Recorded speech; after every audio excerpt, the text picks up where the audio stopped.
Assalamualaikum warahmatullahi wabarakatuh. Bismillah walhamdulillah. Wassalatu wassalamu ala rasulillah. Wala khawla wala quwata illa billah. Rabbi shrah li sadri wa yassir li amri wahlul 'uqdatam min lisani yafqahu qawli. Sahabatku semua dimanapun Anda berada, alhamdulillah pada kesempatan hari ini kita bisa berjumpa walau dalam dunia maya. Saya berdoa mudah-mudahan kita semua selalu diberikan kenikmatan oleh Allah, kesehatan, kelapangan hati, kelapangan dada, bertambahnya ilmu yang bermanfaat, rezeki yang barokah, keluarga yang sakinah, dan semua hajat kita dijabah oleh Allah. Amin. Allahumma amin. Sahabatku semua dimanapun Anda berada, pada kesempatan kali ini saya ingin sedikit kita belajar bersama tentang sumber-sumber hukum Islam. Ini penting karena akhir-akhir ini, misalnya kemarin yang masih kasus bahwa ada seorang dosen dari sebuah kampus perguruan tinggi negeri, dan beliau bukan seorang ahli agama, tokoh agama bukan, dan menyatakan bahwa sholat 5 waktu itu tidak wajib. Yang wajib itu sholat, tetapi sholat 5 waktu itu tidak wajib. Ini tentu menjadi persoalan yang krusial, karena selama ini kita meyakini ya, dan dari belajar kepada para ulama-ulama, kiai-kiai kita, ustadz-ustadz kita menyatakan bahwa sholat 5 waktu itu wajib ya, ada ya. Dia mengatakan bahwa di dalam Al-Quran itu tidak ada perintah untuk melaksanakan sholat 5 kali dalam sehari ya. Maka pembahasan sumber-sumber hukum Islam ini sangat perlu untuk kita ketahui. Kita tahu bersama sumber hukum Islam itu setidaknya ada 3. Yang pertama adalah Al-Quran, kedua adalah Al-Hadis, yang ketiga adalah ijtihad. Sebagaimana dalam sebuah riwayat, seorang sahabat Nabi bertanya ya, ditanya oleh Rasulullah, bagaimana pendapatmu kalau ditanyakan sebuah hukum, kamu akan mencari di mana? Saya akan mencari dalam Quran. Kalau Quran tidak ditemukan, maka akan saya cari ya Rasulullah dalam hadis Rasulullah. Kalau tidak ada, maka saya akan beristihad.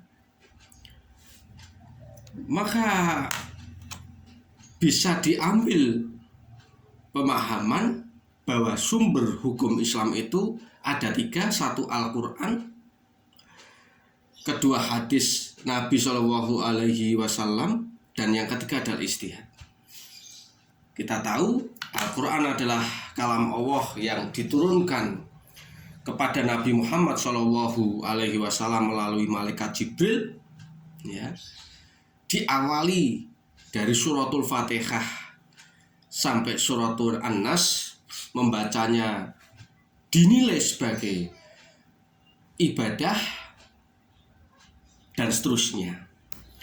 Itu Al-Quran. Sehingga fungsi dari Al-Quran itu adalah pedoman, petunjuk hidup manusia untuk mencapai kebahagiaan dunia maupun di akhirat. Tetapi sahabatku semua, memang ada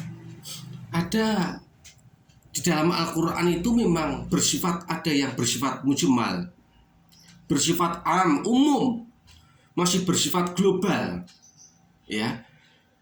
Maka tidak bisa kita cari dalam Al-Quran misalnya bagaimana cara sholat yang benar menurut Al-Quran, berapa jumlah rakaat sholat di dalam Quran. Tidak ada. Justru itulah sumber hukum yang kedua yang harus kita jadikan hujjah atau dalil, yaitu hadis Rasulullah Muhammad SAW. Pengertian hadis secara istilah yaitu segala berita yang bersumber dari Nabi Muhammad SAW, baik berupa ucapan, perbuatan, maupun takrir persetujuan Nabi, serta penjelasan sifat-sifat Nabi.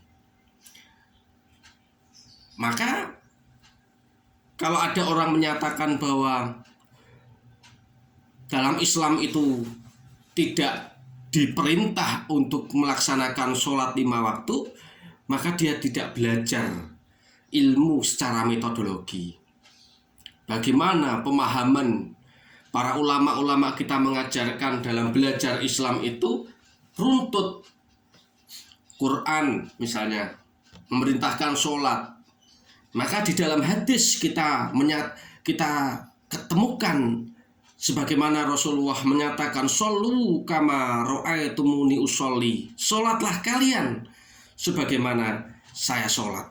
Kalian melihat saya sholat.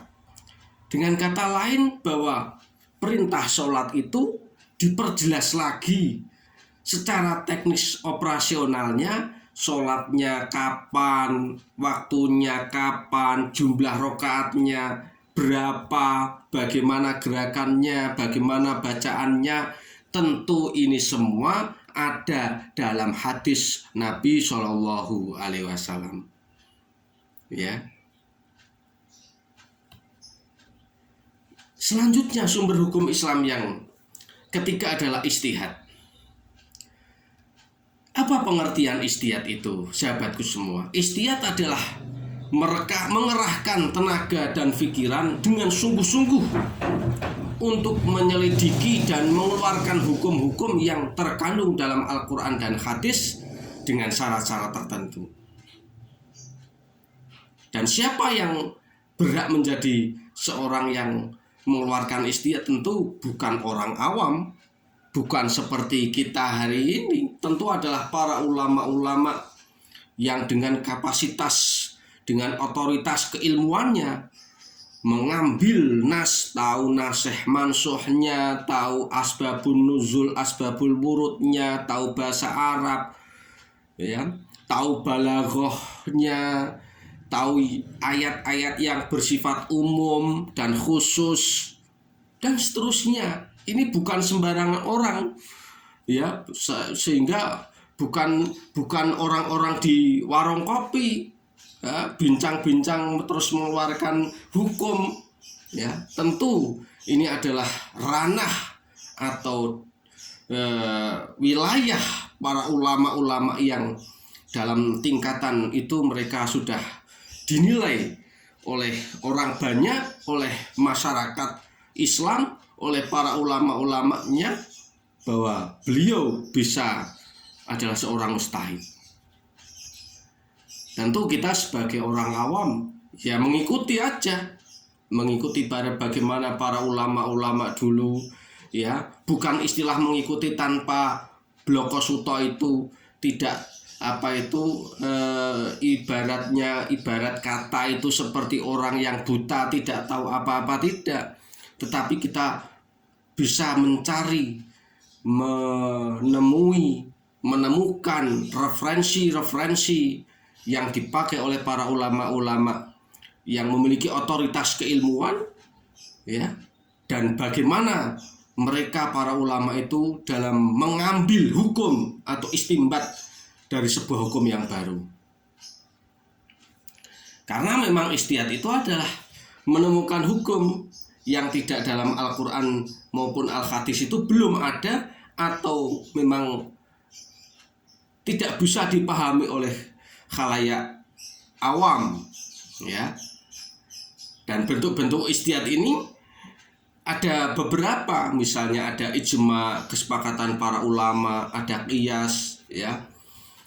Ya, qiyas itu misalnya narkoba itu di dalam Al-Quran tidak ada, dalam hadis, dalam masa kehidupan Rasulullah belum ada itu narkoba, maka disamakan keharamannya dengan sesuatu yang memabukkan. Tentu ini sekelumit materi sumber hukum Islam ini belum bisa kita belum bisa menjadi sesuatu yang dasar, tetapi paling tidak kita harus belajar tentang sumber-sumber hukum Islam sehingga tidak serampangan orang awam, orang pembicaraan di warung-warung kopi menyatakan bahwa misalnya tadi kasus menyatakan bahwa sholat 5 waktu itu tidak diwajibkan dan seterusnya. Ini karena tidak mengikuti cara belajar metodologi keilmuan dalam Islam. Mudah-mudahan materi yang sedikit ini bisa bermanfaat, terutama bagi saya, bagi sahabatku semua dimanapun yang sudah menyimak video ini. Mudah-mudahan bermanfaat. Terima kasih. Akhirul kalam. Wassalamualaikum warahmatullahi wabarakatuh.